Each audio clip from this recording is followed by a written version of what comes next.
السلام علیکم ورحمۃ اللہ وبرکاتہ۔ وعلیکم السلام ورحمۃ اللہ وبرکاتہ۔ نحمده ونصلی علی رسولہ الکریم، اما بعد فاعوذ باللہ من الشیطان الرجیم، بسم اللہ الرحمن الرحیم۔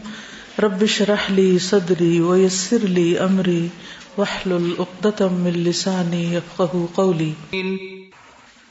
پچھلے لیسن کے ہم نے کچھ ٹارگٹس مقرر کیے تھے، کیونکہ تعلیم کا عمل مکمل نہیں ہوتا جب تک کام کلاس روم کے باہر بھی نہ کیا جائے۔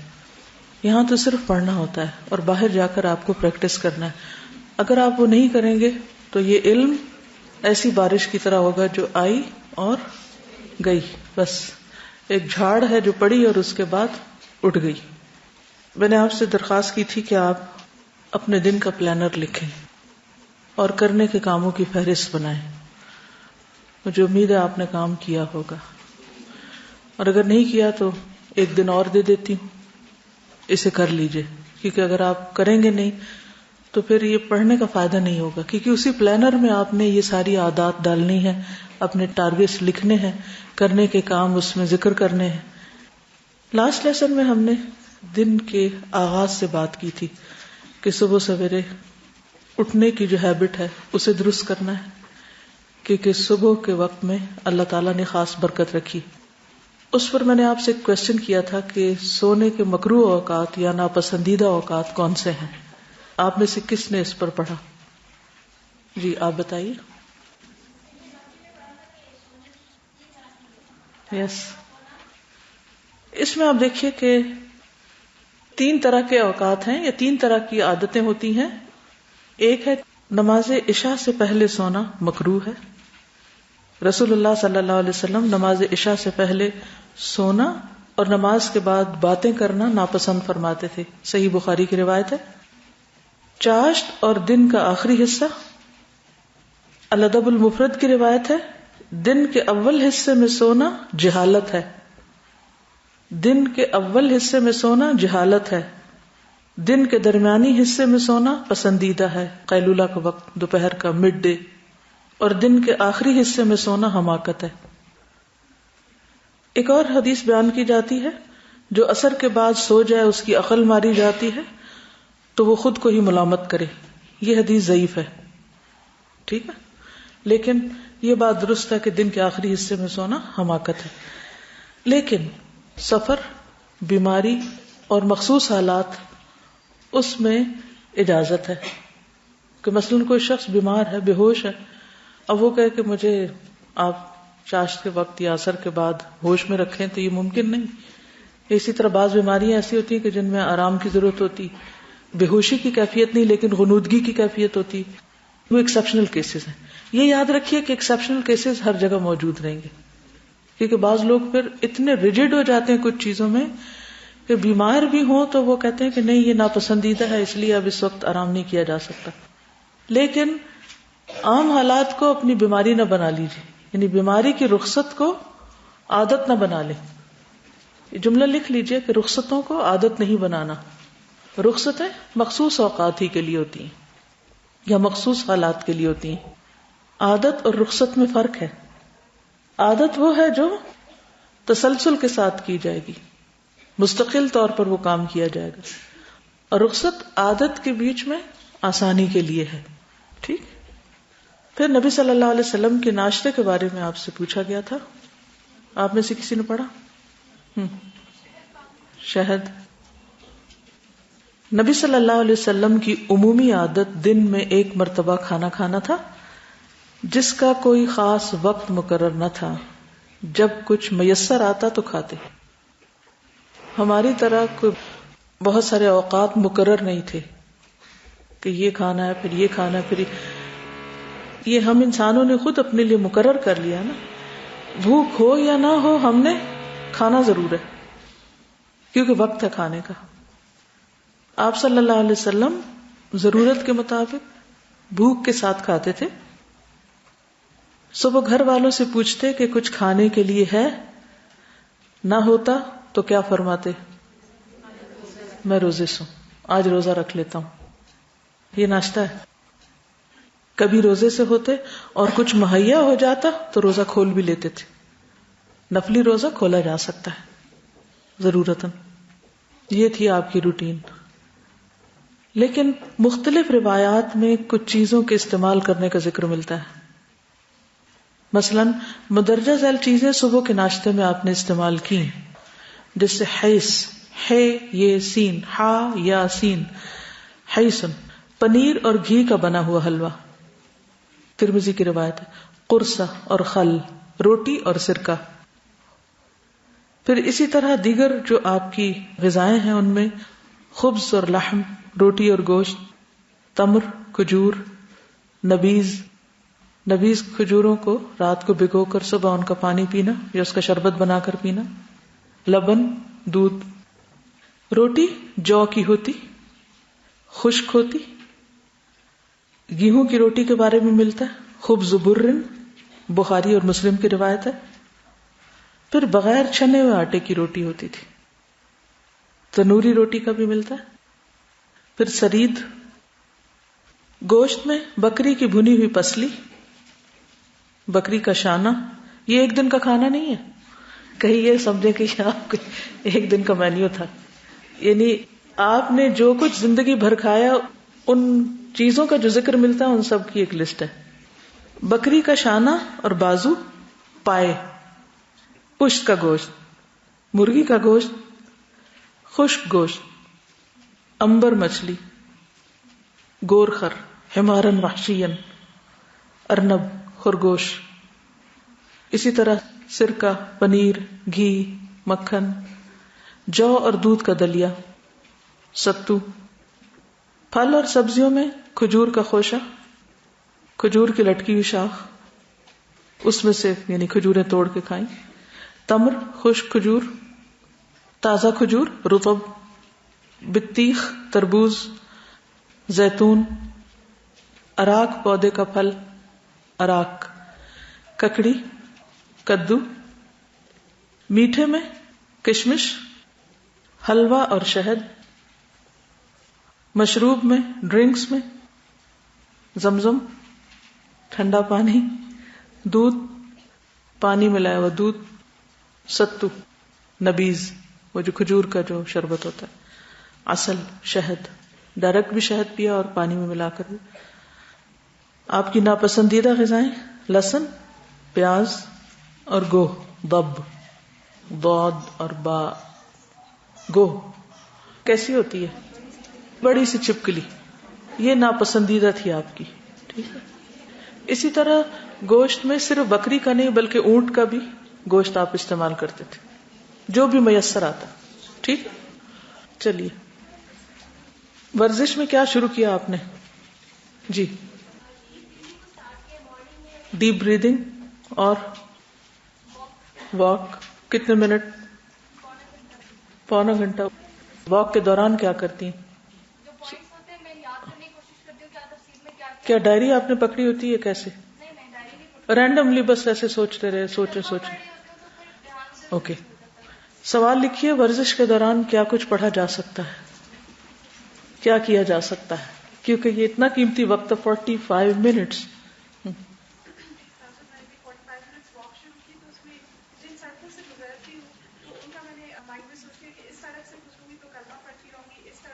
اوکے. جی انہوں نے اپنے اذکار مخصوص کیے ہوئے ہیں. مثال کے طور پر جیسے تسبیح ہے، استغفار ہے، درود شریف ہے، لا حول ولا قوت الا باللہ ہے، یا اسماء الحسنی ہے، کچھ بھی. تو انہوں نے جن جن سڑکوں سے گزرتی ہیں تو ان کے ساتھ ان کو باندھ لیا کہ اس سڑک پر مثلا استغفار پڑھنی ہے، اس سڑک پر تسبیح پڑھنی ہے، اس سڑک پر. آپ تعداد بھی مقرر کر سکتے ہیں، آپ ٹائم بھی، آپ جگہیں بھی، لیکن ایک سے زیادہ چیزیں آپ اس وقت میں پڑھ سکتے ہیں. ذکر الہی کا کارڈ آپ کے پاس ہے، اس میں جو اذکار لکھے ہوئے ہیں اس میں گن کے تعداد بھی بتائی ہوئی ہے کہ 1 منٹ میں آپ کتنا پڑھ سکتے ہیں. تو اگر آپ 45 منٹس واک کر رہے ہیں تو آپ دیکھیے کہ اس میں آپ کتنا کچھ کر سکتے ہیں اگر آپ نے پلان کیا. وہ اگر پلان نہیں کیا ہوگا نا تو پھر آپ کبھی کچھ کر دیں گے، کبھی کچھ کر دیں گے اور سب کچھ نہیں ہو پائے گا.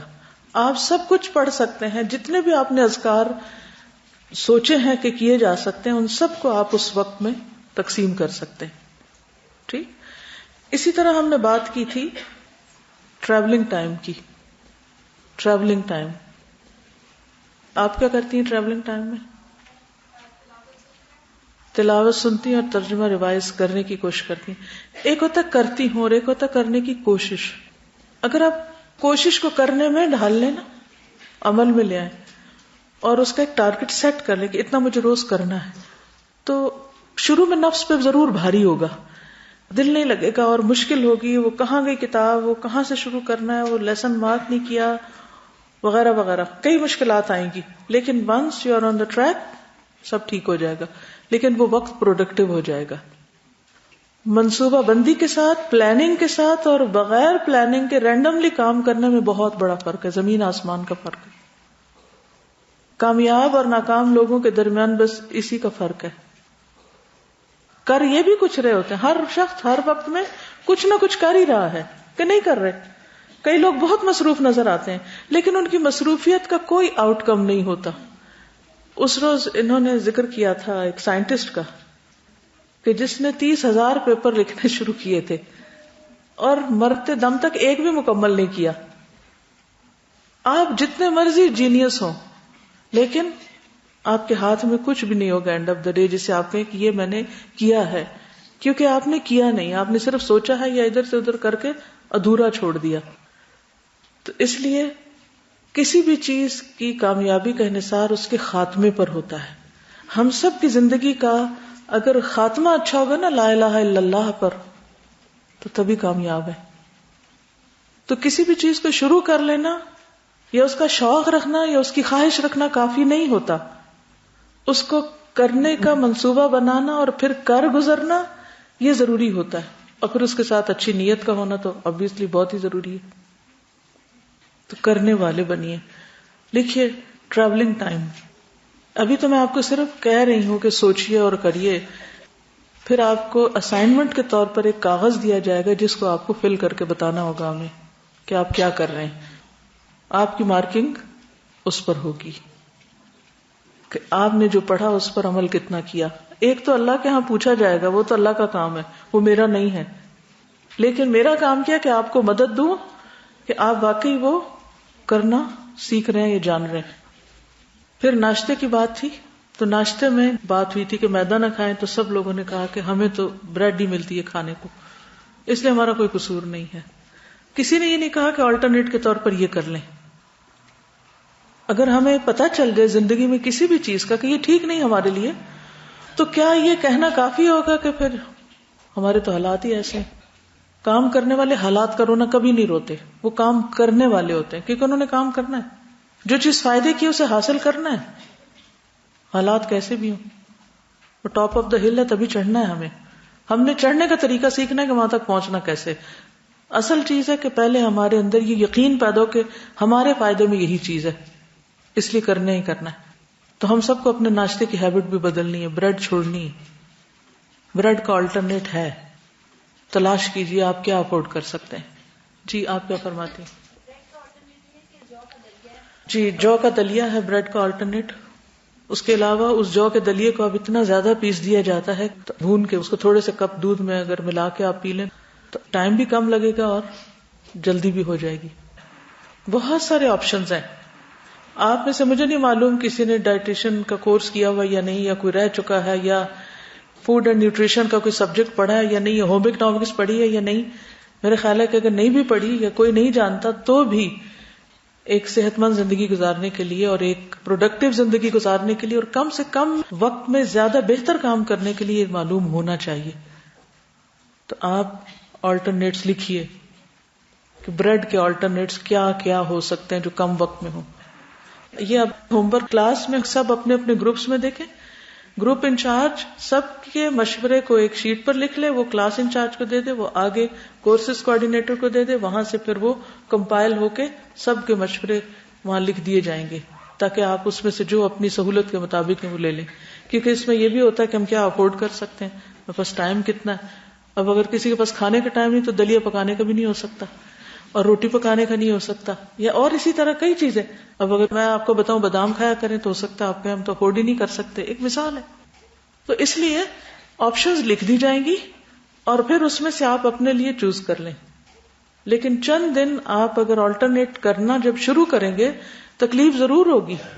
ظاہر جس پیٹ کو عادت ہے روز بریڈ جام کھانے اور مکھن کھانے کی، اگر اس کو کوئی ڈفرنٹ چیز ملی تو اس نے تو چیخنا چلانا اندر، اور ہو سکتا ہے آپ تھوڑے سے بیمار بھی پڑ جائیں، کیونکہ عادتیں توڑنا آسان نہیں.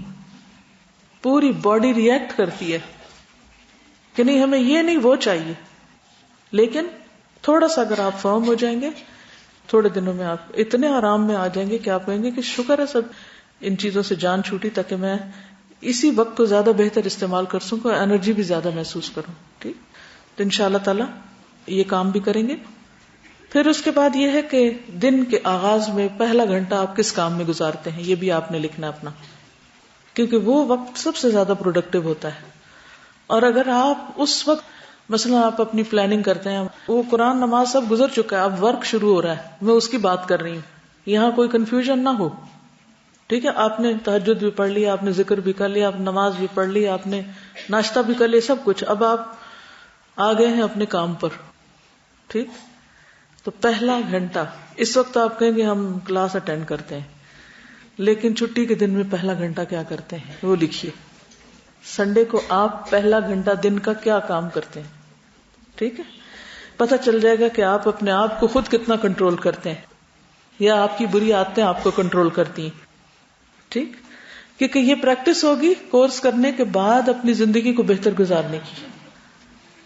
پھر اس کے بعد یہ ہے کہ اپنے آپ کو فوکس کرنے کے لیے آپ نے کیا طریقے اختیار کیے ہیں، کیا چیزیں آپ کو ڈسٹریکٹ کرتی ہیں. کوئی عادت بن نہیں سکتی، کوئی پروڈکٹیو کام ہو نہیں سکتا اگر آپ ڈسٹریکشنز کے بیچ میں.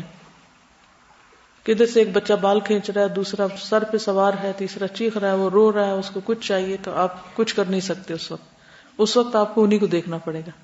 ٹھیک ہے نا، لیکن ان کو کس طرح پہلے سے سیٹل کرنا تاکہ آپ کام شروع کر لیں، یہ اگر آپ کو آ گیا تو آپ بچوں کے ہونے کی بھی شکایت نہیں کریں کہ بچے کچھ نہیں کرنے دیتے.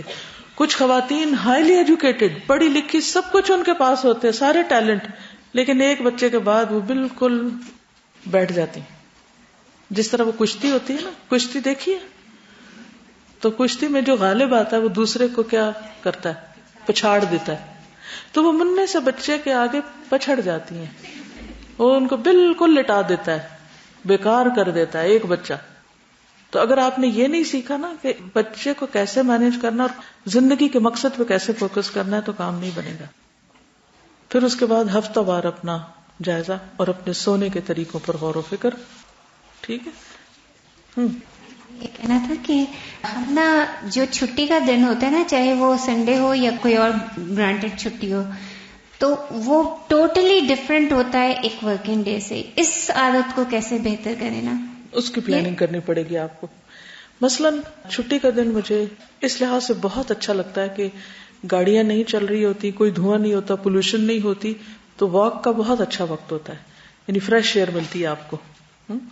عام دنوں میں آپ کے پاس دھوپ میں بیٹھنے کا وقت نہیں، آپ دھوپ میں بیٹھنے کا وقت نکالیں، کیونکہ وٹامن ڈی کی کمی حجاب لینے والوں کو اکثر ہو جاتی ہے. پھر اس کے بعد آپ کو کچھ ایسی چیزوں کے مطالعے کا وقت نہیں ملتا عام دنوں میں، کیونکہ روٹین میں آپ کو کام کرنا ہوتا ہے، تو آپ وہ کر سکتے ہیں. کیونکہ یہاں اس کتاب میں جسمانی اور روحانی صحت کی بات کی گئی، لیکن ہمیں تھوڑی سی اور صحتوں کی طرف بھی جانا ہوگا، تو اس میں انشاءاللہ آپ کو ایک میپ دے دیں گے کہ آپ ان ساری چیزوں کے اوپر تھوڑا تھوڑا ورک کر سکیں. تو میرا خیال ہے کہ اس کو ہم ایک الگ ٹاپک کے طور پر ڈیل کر سکتے ہیں، ہفتہ وار روٹین کو، ویکلی روٹین، کہ سارے ویک کا بھی جائزہ اور پھر چھٹی کے دن کو گزارنے کا طریقہ. ٹھیک، یس بالکل. تو پھر اسی وجہ سے سارا دن لاسٹ ہوتا ہے، آپ کچھ بھی نہیں مکمل کر پاتے کیونکہ آپ نے آغاز اچھا نہیں کیا.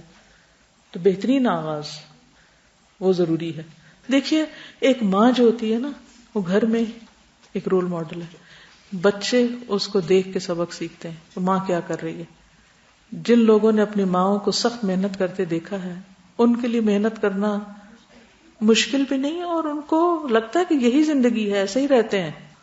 اور جو مائیں سو کا وقت گزارتی ہیں اور اپنے بچوں کے لیے سونے کا ایک نمونہ ہے بہترین، تو پھر ان کے بچے سونے والے ہی پیدا ہوتے ہیں، وہ کام نہیں کرنا جانتے. ٹھیک ہے نا. تو اس لیے اس اعتبار سے بھی آپ کو بہت ضروری ہے کہ آپ آئندہ نسلوں کی تربیت کے لیے سخت محنت کی عادت ڈالیں. کوئی بھی کام ہو نہیں سکتا جب تک کہ ہم محنت نہیں کریں گے. اور محنت کرنا کیوں ضروری ہے اس کو بھی آپ دیکھیے. یہ کتاب اصل میں اپنے بیٹے کو پڑھا رہی ہوں کبیرہ گناہوں کے بارے میں، کیونکہ اگر اس کو یہ پتا ہو کہ کیا کیا حرام کیا اللہ نے تو میری ذمہ داری اتر جائے گی کہ خود جواب دہ ہوگا.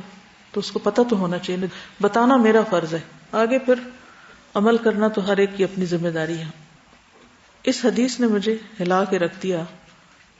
مسلم کی روایت ہے، رسول اللہ صلی اللہ علیہ وسلم نے ایک روز اپنے خطبے میں ارشاد فرمایا، آگ میں جانے والے 5 قسم کے لوگ ہیں.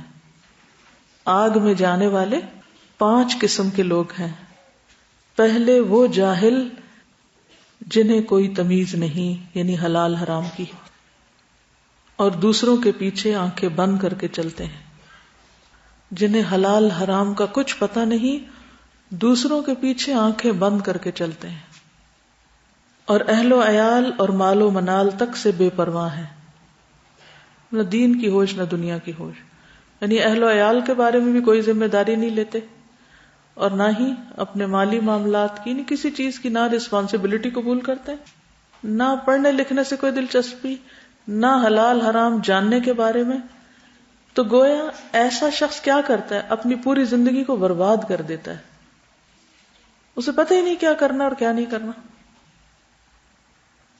دوسرا وہ خائن شخص، خیانت کرنے والا، جسے معمولی سی چیز کی ضرورت محسوس ہوتی ہے تو خیانت کرنے لگتا ہے.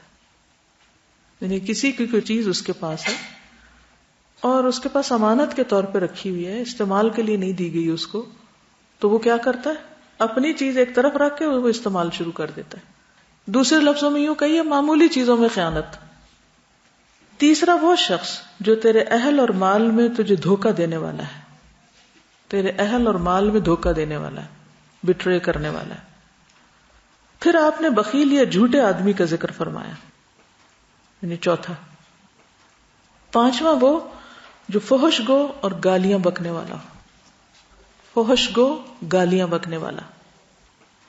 باقی باتیں تو عام طور پہ پڑھتے ہی رہتے ہیں، لیکن یہ جو پہلی بات ہے اس میں کہ حلال حرام کی تمیز نہ ہونا، بے سوچی سمجھی زندگی بسر کرنا، اور اپنی ذمہ داریاں ادا نہ کرنا. تو اگر ہم محنت نہیں کرتے تو کیا ہمیں حلال حرام کا پتہ چل جائے گا؟ کیا ہم صرف لوگوں سے ہی پوچھتے رہیں گے کیا جائز ہے کیا نہیں؟ اسی طرح اگر ہم کسی بھی چیز کی رسپانسبلٹی نہیں لیتے، سب سے پہلے تو خود ہمیں اپنے آپ کی رسپانسبلٹی لینی ہے نا. یہ وقت جو آپ میں سے میجورٹی کا وقت ہے، یعنی شادی سے پہلے کا وقت، یہ کیا ہے؟ آپ کو اپنی ذمہ داری لینے کا. یہ ذمہ داری کب سے شروع ہوتی ہے انسان کی؟ بلوغت سے. کب ختم ہوتی ہے؟ موت کے ساتھ. آپ مکلف ہیں، سوال کیا جائے گا، وہی سوال جو آپ کو بتائے گئے تھے پہلے. اس لیے اپنی ہمیشہ کی زندگی، اپنی آخرت کو سنوارنے کے لیے اپنی زندگی کو صحیح طور پر استعمال کرنا ہے، اپنے وقت کی قدر کرنی ہے. لاپرواہ، بے نیاز کر لیا تو بھی ٹھیک، نہیں تو نہ صحیح، ایسے نہیں کام چلے گا. اس لیے آپ اس کو سیریسلی لیجئے کہ جو پڑھ رہے ہیں، پڑھنے کو تو آپ پورا پورا قرآن مجید پڑھ لیتے ہیں، لیکن وہ ہمارے عمل کا کتنا حصہ بنتا ہے اور اس کی وجہ کیا ہے؟ کیوں نہیں بنتا؟ کیونکہ ہم بہت سا وقت ضائع کر دیتے ہیں. ہم یہ پلان ہی نہیں کرتے کہ کون سی عادت کس طرح ڈالنی ہے، کون سا کام کس وقت کرنا تاکہ وہ ہو جائے. کیونکہ ہم گھبرا اٹھتے ہیں، یہ بھی کرنا، یہ بھی کرنا، یہ بھی کرنا، یہ تو بہت زیادہ ہے، میں کیا کروں گی، ڈس اپوائنٹ ہو جاتا ہے، میں تو کچھ بھی نہیں کر سکتی. نہیں، ہم اچھی طرح کر سکتے ہیں، لیکن ہمیں کرنے کی عادت ڈالنی. کیا کرنا؟ کرنے کی عادت ڈالنی. اور اس کے لیے نفس کے خلاف کیا کرنا پڑے گا؟ مجاہدہ کرنا پڑے گا. جب آپ مجاہدہ کریں گے تو اللہ تعالیٰ راستے بھی دکھا دے گا. تو پہلا کام کیا؟ محاسبہ، اور دوسرا کیا ہے؟ مجاہدہ. تو انشاءاللہ جب آپ کرتے جائیں گے تو یہ عادتیں پڑتی جائیں گی، پھر نہیں مشکل رہے گی، اور پھر آپ کے لیے اتنی آسانیاں ہو جائیں گی. اور آپ کو پتہ ہے جو جو انسان بڑا ہوتا جاتا ہے نا، اس کے لیے بہت سی عادتیں اختیار کرنا مشکل ترین ہوتا جاتا ہے. تو جتنا ارلی سٹارٹ لیں گے اتنا ہی اچھا ہے. کیونکہ بہت سے لوگ کیا کہتے ہیں، ابھی تم جوان ہیں، ابھی تم چھوٹے ہیں، ابھی اتنی سیریسنس کی کیا ضرورت ہے. تو جب جوانی گزر جاتی ہے اور آپ اس وقت سیریس ہونا شروع ہوتے ہیں تو پھر تو آپ ہو بھی نہیں پاتے، کیونکہ عادتیں پختہ ہو چکی ہوتی. ایک درخت اگر ٹیڑھا ہو چکا ہے اور ٹیڑھا ہو کے مضبوط ہو چکا تو اس کا آپ کتنا سیدھا کریں گے تو اکھڑ جائے گا، مشکل ہوتا ہے. اس وقت کو غنیمت جانیے. تو بات یہ ہو رہی تھی کہ ہمیں اپنی صحت کا خیال رکھنا ہے. ٹھیک ہے. انسان کی تمنائیں بہت ساری ہیں، بے شمار ہیں، جس میں مال، دنیا کی اور رونقیں، زینتیں، کہتے ہیں نا ہزاروں خواہشیں ایسی کہ ہر خواہش پہ دم نکلے. لیکن انسان کی ساری خواہشیں اسی وقت اس کے لیے دل پسند ہو سکتی ہیں اگر وہ صحت مند ہو. کیونکہ اگر صحت نہ ہو تو مال و دولت اور اولاد اور باقی رونقیں، زینتیں، طرح طرح کے کھانے، طرح طرح کی چیزیں، کسی بھی چیز میں آپ کا دل نہیں لگے گا اور آپ اس کو انجوائے بھی نہیں کر سکتے. پھر ہم نے تو خواہشات پہ نہیں جینا، ہم نے تو کام کر کے جینا، کیونکہ اللہ نے زندگی ایک امتحان کے طور پہ دی ہمیں، کچھ کرنے کے لیے دی، اپنی عبادت کے لیے دی، تو وہ عبادت کر کے جانا ہے ہم نے یہاں سے تاکہ آگے کامیاب ہو سکیں. تو اس صورت میں تو پھر اور بھی زیادہ ضروری ہے کہ ہم صحت مند ہو تاکہ کچھ کر سکیں. ٹھیک ہے. اور بہت سے لوگ ان دو چیزوں کے بارے میں، صحت اور فراغت کے بارے میں بہت غافل ہیں اور توجہ نہیں دیتے اور ان کے بارے میں دھوکے میں ہیں. تو اس لیے ہمیں اس دھوکے سے باہر نکلنا ہے. اب صحت کیا چیز ہے؟ تو ورلڈ ہیلتھ آرگنائزیشن کے مطابق انسان کی جسمانی، ذہنی، معاشرتی اور روحانی طور پر بہترین حالت ایک ایسے معاشرتی نظام میں رہتے ہوئے جہاں اس کو ذاتی ترقی اور نشو و نما اور سیلف فلفلمنٹ کے مواقع میسر ہوں. تو ایسا انسان ایک ہیلدی انسان ہوگا، یا صحت اس کو میسر ہوگی کہ جس میں جسمانی، ذہنی، معاشرتی اور روحانی کتنے ٹارگٹس ہو گئے؟ جسم، ذہن، معاشرہ اور روح. جذباتی بھی اگر کر لیں تو بہت اچھا ہوگا، کیونکہ بہت سے لوگ ویسے بہت ہیلدی ہوتے ہیں، اسٹرانگ ہوتے ہیں، لیکن چھوٹی سی بات پر آپے سے باہر ہو جاتے ہیں، تھوڑی سی برداشت بھی نہیں ہوتی ان کے پاس. تو اس کا نقصان کیا ہوتا ہے؟ کچھ کر نہیں پاتے وہ بھی. ٹھیک ہے. تو جسمانی، روحانی، معاشرتی، جذباتی اعتبار سے بہترین حالت ایک ایسے معاشرتی نظام میں رہتے ہوئے جہاں اس کو ذاتی ترقی اور نشو و نما اور اس کے علاوہ سیلف فلفلمنٹ کے، یعنی جو وہ کرنا چاہتا وہ کر پائے. یعنی ایسی حالت ہماری کہ جس سے ہم اپنے مقصد زندگی کو پا سکیں. ٹھیک ہے. تو انسان جو اللہ تعالیٰ کی سب سے بہترین تخلیق ہے. وَلَقَدْ كَرَّمْنَا بَنِي آدم وَلَقَدْ خَلَقْنَا الْإِنسَانَ فِي أَحْسَنِ تَقْوِيمٍ. اللہ نے بیمار نہیں پیدا کیا، بہترین حال میں پیدا کیا. اس لیے ہمیں اس حالت کو مینٹین رکھنا ہے. اگر وہ بگڑ جائے تو واپس صحیح کرنا ہے اور اس کے لیے کوشش کرنا ہے. تو بیسیکلی انسان مختلف چیزوں کا مجموعہ ہے. مثلا ایک طرف اس کا جسم ہے، پھر اس کی روح ہے، پھر اس کے جذبات اور احساسات ہیں، پھر اس کی عقلی قوتیں ہیں. پھر ان قوتوں میں آپ دیکھیے کہ کوئی عدل کی قوت ہے اور کوئی فہم کی اور عقل کی. یہ ساری قوا جو ہیں وہ انسان کے اندر ہیں. اگر انسان ان کو صحیح طور پر استعمال کرتا ہے تو وہ واقعی ایک کامیاب انسان ہے. اور اگر وہ ان قوتوں سے صحیح کام نہیں لیتا، یا یہ قوتیں اعتدال میں نہیں، یا اپنی اپنی جگہ پر نہیں، تو اس سے کیا ہوگا؟ وہ ناکام ہوگا. تو اس لیے اپنے آپ کو سمجھنا اور اپنی قوتوں سے صحیح فائدہ اٹھانا یہ نہایت ضروری ہے. تو کامیابی کس چیز کا نام ہے؟ پھر کامیاب کون ہے؟ کہ اللہ کی دی ہوئی نعمتوں اور ہماری زندگی، جسم اور جسم کے اندر مختلف جو اللہ نے قوتیں اور صلاحیتیں رکھی ہیں، ان کو آپٹیمائز کرنا، ان سے بہترین اور میکسیمم کام لینا. تو آپ کی سوچ کس چیز کے ارد گرد گھومنی چاہیے کہ میں اس زندگی میں زیادہ سے زیادہ کس طرح پروڈکٹیو ہوں، کس طرح زیادہ سے زیادہ کام کر جاؤں، میں اللہ کی عبادت میں بھی بہترین ہوں، میں لوگوں کے ساتھ معاملے میں بھی اچھا ہوں، میں اپنی ذہنی اور دماغی صلاحیتوں کو بھی بہترین طریقے پر لگا سکوں. ان ساری چیزوں کے اندر ہم نے ایک بیلنس بھی قائم کرنا ہے. تو ایک بہت بڑا ٹاسک ہے. سوچنے سے شروع ہوگا، نا امیدی کی ضرورت نہیں. چل پڑیں گے تو انشاءاللہ کچھ نہ کچھ اچیو بھی کر لیں گے، لیکن سوچ سمجھ، پلاننگ اور پھر کام اور مسلسل اس پر ورک کرنا، اور پھر جو چیز نہ ہو پائے اس پر غور و فکر کرنا، رکاوٹوں کو ہٹانا تاکہ منزل تک پہنچ سکے. السلام علیکم ورحمۃ اللہ وبرکاتہ. استاذہ، ڈی این اے پہ ایک نئی ریسرچ آئی تو اس میں بتایا گیا، جیسے آپ نے ابھی بات کی کہ انسان بہترین حالت پہ پیدا کیا گیا، تو بتایا جاتا ہے کہ ڈی این اے کے مطابق انسان 1000 سال کے لیے پیدا کیا گیا، لیکن اپنی کیئر لیسنس کی وجہ سے وہ اپنے آپ کو ضائع کر لیتا ہے، صرف اپنی لاپرواہی کی بنا پر، اور صرف خواہشات کی پیروی کرتے کرتے. اور جو اس کی لاپرواہیاں ہیں. حضرت نوح علیہ السلام جیے تھے نا 1000 سال. جی بالکل. کیپیسٹی تو ہے، لیکن ہم تو 50 سال کام کرنے کے قابل نہیں، اور اب تو ماشاءاللہ ینگ لوگ تو بیٹھ ہی نہیں پاتے، وہ کہتے ہیں ہمت ہی نہیں بیٹھنے کی. کیونکہ جب ہم غلط طریقے سے زندگی بسر کرتے ہیں تو آئندہ جنریشن سفر کرتی ہیں، ہمارے آس پاس والے سفر کرتے ہیں. تو کتنا ضروری ہے کہ ہم ان چیزوں پر سوچنا شروع کریں، اور اگر ہم واقعی ایک مسلمان بہترین امت وسط کے طور پر جینا چاہتے ہیں تو ان چیزوں کے بغیر گزارا نہیں، ہمیں سوچنا ہوگا. ٹھیک ہے؟ تو ہماری زندگی کے بہت سے پہلو ہیں، ذہنی، جسمانی، روحانی، جذباتی، معاشرتی. ہم نے ان کے درمیان ایک بیلنس قائم کرنا ہے. ٹھیک ہے؟ اس کے لیے ہمیں رہنمائی تو اللہ تعالیٰ سے لینی ہے، کیونکہ بہترین رہنمائی کرنے والا وہ ہے. نبی صلی اللہ علیہ وسلم نے ہمارے لیے بہترین نمونہ قائم کیا اور بہت سی چیزیں کر کے دکھائیں. اب آپ دیکھیے کہ ہم نے سب سے پہلے آغاز کیا تھا روحانی صحت سے. ٹھیک ہے؟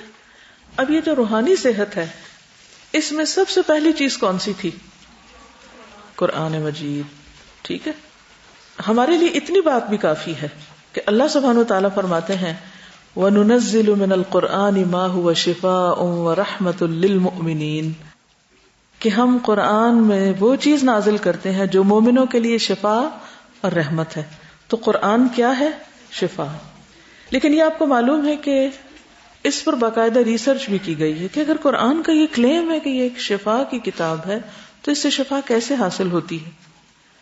تو تحقیقات سے یہ بات سامنے آئی ہے کہ قرآن مجید کی تلاوت کی جو آواز ہوتی یا ویو ساؤنڈز جو ہوتی، ان کی ایک مخصوص فریکوینسی ہوتی اور مخصوص ویو لینتھ ہوتی، فریکوینسی اور ویو لینتھ.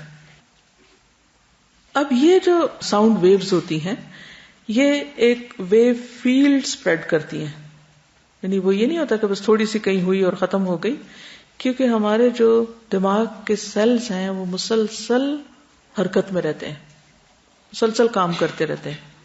آپ کھا رہے ہو، پی رہے ہو، جاگ رہے ہو، ایون سو بھی رہے ہو تو وہ اپنا کام کرتا رہتا ہے.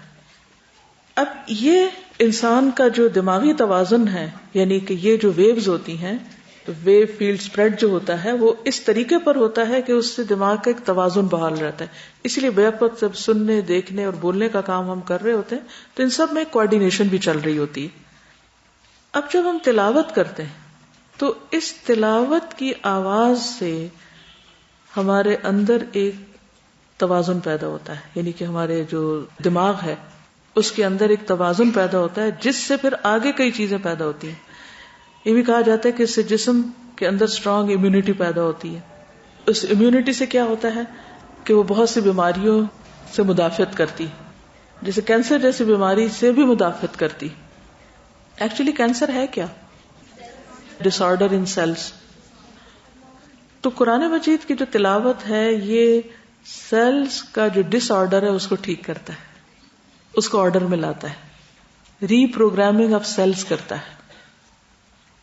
جیسے کمپیوٹر میں وائرسز آ جاتے ہیں تو آپ کیا کرتے ہیں؟ اس کو ری فارمیٹ کرتے ہیں.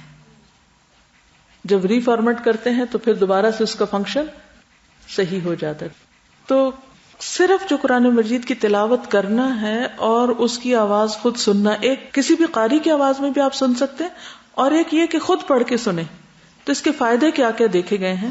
سب سے پہلی چیز یہ ہے کہ امیونٹی اسٹرانگ ہوتی ہے، قوت مدافعت بڑھتی، اس سے بیماریوں سے فائٹ کرنے کی صلاحیت پیدا ہوتی ہے جسم میں. پھر یہ بھی کہا گیا کہ تخلیقی صلاحیت میں بہتری آتی، اٹینشن سپین بڑھتا ہے، بیماریوں سے شفا ملتی، اخلاق میں بہتری آتی، اندر سکون پیدا ہوتا ہے، اعصابی دباؤ میں کمی ہوتی ہے، فیصلہ کرنے کی صلاحیت بہتر ہوتی ہے، خوف اور ہیزیٹیشن کم ہو جاتی ہے، کیونکہ اندر ایک سکون ہوتا ہے، انسان کے اندر ایک اسٹرانگ پرسنالٹی ڈیولپ ہوتی ہے. مختلف طرح کی جو بیماریاں ہیں جو سٹریس کی وجہ سے پیدا ہوتی ہیں وہ ختم ہوتی ہیں. کئی بیماریاں صرف سٹریس کی وجہ سے ہوتی ہیں. اور پھر بہت سی جسمانی جو ضروریات ہیں ان کو بھی یہ روحانی غذا پورا کر رہی ہوتی ہے. اگر آپ قرآن مجید پڑھ رہے ہو، جیسے رمضان میں آپ نے دیکھا ہوگا روزہ رکھ کے آپ قرآن مجید پڑھنے لگے تو بھوک کی طرف سے دھیان ہٹ جاتا ہے، یوں لگتا ہے جیسے واقعی یہ غذا مل رہی ہے. تو اب آپ تصویروں سے تھوڑا سا اس چیز کو دیکھ لیجیے. What is the best medicine? Healing by listening to Quran. آگے دیکھیں، neural cell in the brain in state of constant vibration. یہ سیل کی پکچر ہے، کانسٹنٹ وائبریشن میں ہوتا ہے جو نیورو سیل ہوتا ہے. Next. Before the baby is born, his brain cells before vibrating rhythmically in a balanced way. یعنی ان کی جو موومنٹ ہوتی ہے، یہ ان کی وائبریشن ہوتی وہ رینڈم نہیں ہوتی بلکہ ایک ردم کے ساتھ ہوتی. Scientists also discovered that the DNA strap inside each cell vibrates in a certain ways as well. یعنی ان کا ایک مخصوص طریقہ ہوتا ہے، اس کی جو ویو لینتھ ہوتی. یہ برین سیلز کے امیج ہے in which we can see the damaged area appear in red color. مختلف چیزیں ہمارے ان سیلز کو ڈیمیج بھی کرتی ہیں.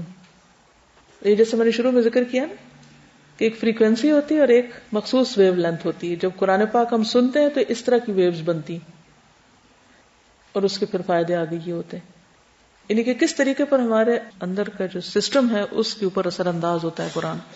Just a little glimpses. چلیے بس کافی اتنا ہی. تو آپ کو کرنا کیا ہے؟ کس چیز کی عادت ڈالنی ہے آپ نے؟ قرآن کی تلاوت کی. یاد رہے گا کس وقت کرنی. اگر آپ کو زیادہ پڑھنے کی ابھی عادت نہیں تو آپ کتنے سے شروع کر سکتے ہیں؟ 3 آیتوں سے. لیکن انشاءاللہ آپ دیکھیے گا صحیح، آپ کھولیں تو صحیح ایک دفعہ.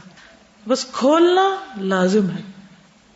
اگر کسی دن بالکل بھی پڑھنے کو دل نہیں کر رہا نا تو بھی آپ اتنا اپنے اوپر پابندی لگا لیں کہ میں نے اٹھانا اور کھولنا ضرور ہے، چاہے میں بند کر کے رکھ دوں.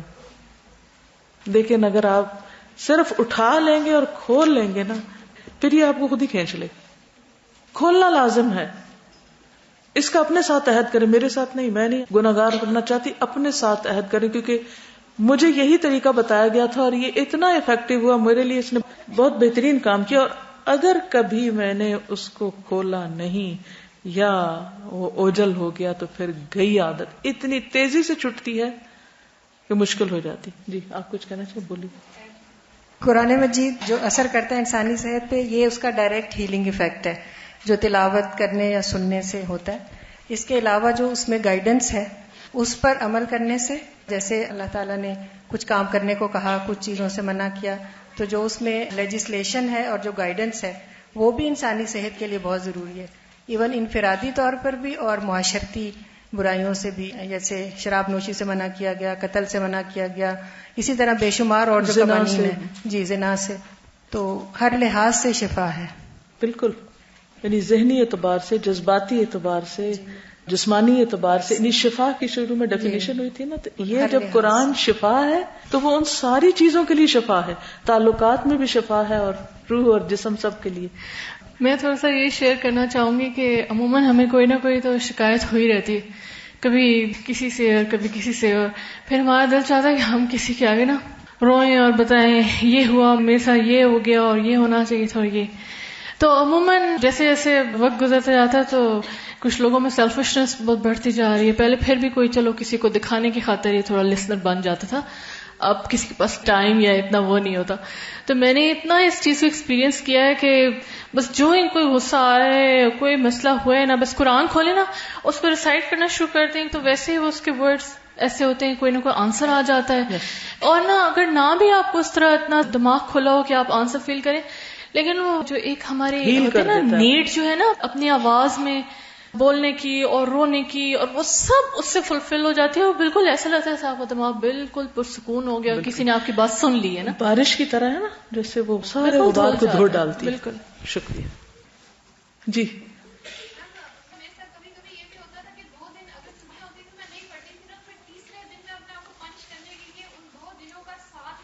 بالکل بالکل. تو آپ سب کو یہ کرنا ہوگا، قرآن مجید صبح کے وقت پڑھنے کی عادت ڈالیے کہ چاہے تھوڑا ہو یا زیادہ، اگر صبح کسی مجبوری کی وجہ سے نہیں پڑھ سکے تو دن کے کسی حصے میں پوری کر لیں، جو معمول کا طریقہ ہے آپ کا.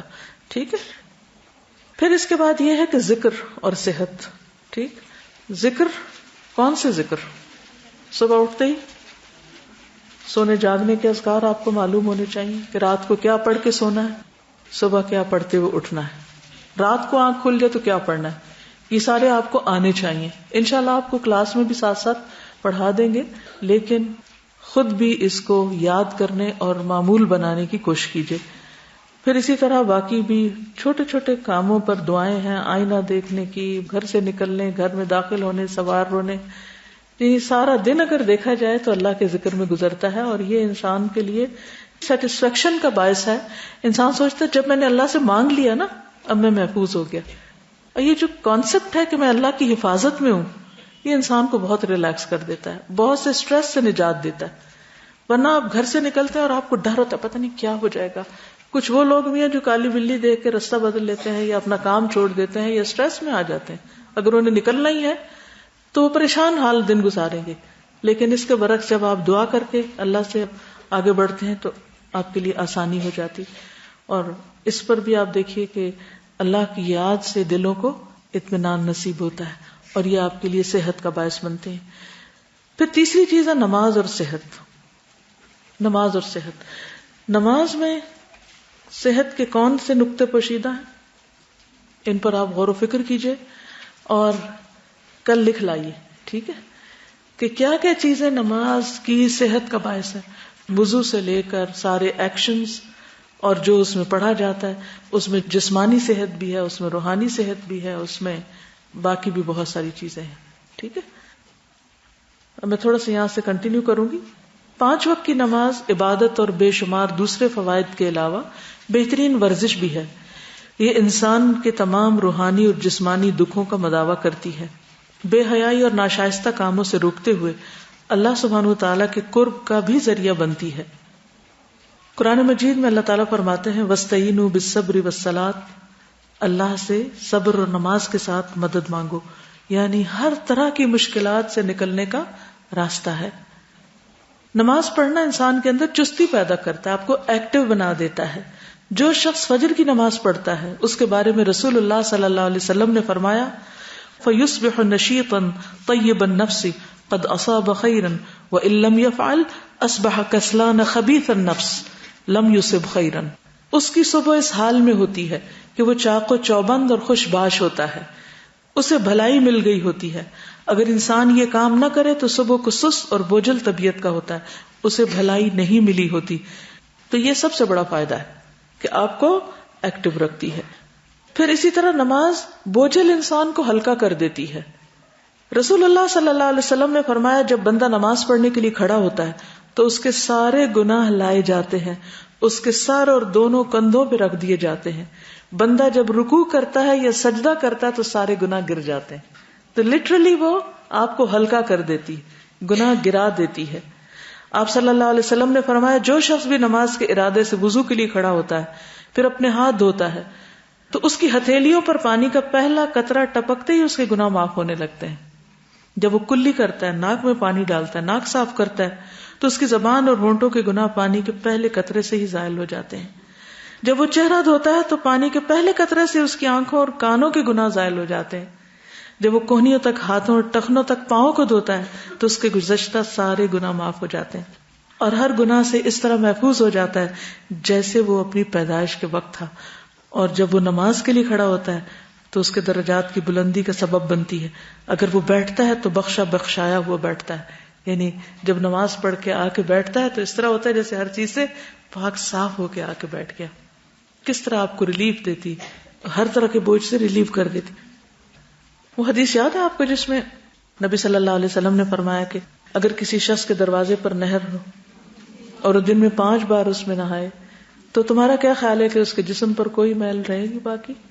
صحابہ نے عرض کیا کچھ بھی باقی نہیں رہے گا. آپ نے فرمایا یہی حال 5 وقت کی نمازوں کا ہے کہ اللہ تعالیٰ ان کے ذریعے سے گناہوں کو مٹا دیتا ہے. گناہ انسان کے رزق میں رکاوٹ بنتے ہیں, گناہ انسان کے لیے بیماری کا ذریعہ بنتے ہیں, گناہ انسان کے بہت سے کاموں میں مشکلات پیدا کرتے ہیں, رزق سے محرومی ہوتی. تو اس لیے نماز کے یہ سارے دنیاوی فائدے بھی ہیں اور پلس جو روحانی فائدے تو ہیں. پھر نبی صلی اللہ علیہ وسلم نے اس کو آنکھوں کی ٹھنڈک قرار دیا. نہ صرف یہ کہ بوجھ دور کرتی بلکہ کولنس بھی ہے, باعث سکون ہے.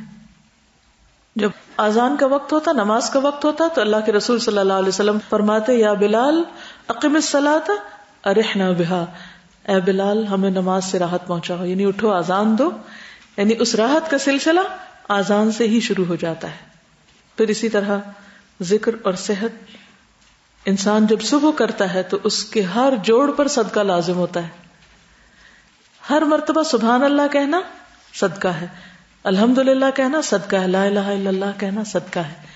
تو گویا آپ کے جوڑوں کی, آپ کے جسم کی حفاظت ہوتی ہے, صحت ہوتی ہے. کس کے ساتھ؟ ذکر کے ساتھ. آپ صلی اللہ علیہ وسلم نے فرمایا جو شخص مال خرچ کرنے سے بخل کرے, دشمن کے ساتھ لڑنے سے ڈر جائے, رات میں تکلیف اور مشقت اٹھانے سے گھبرائے, تو وہ کثرت سے یہ کلمات کہے سبحان اللہ والحمد للہ ولا الہ الا اللہ واللہ اکبر. یہ ذکر یاد رہے گا.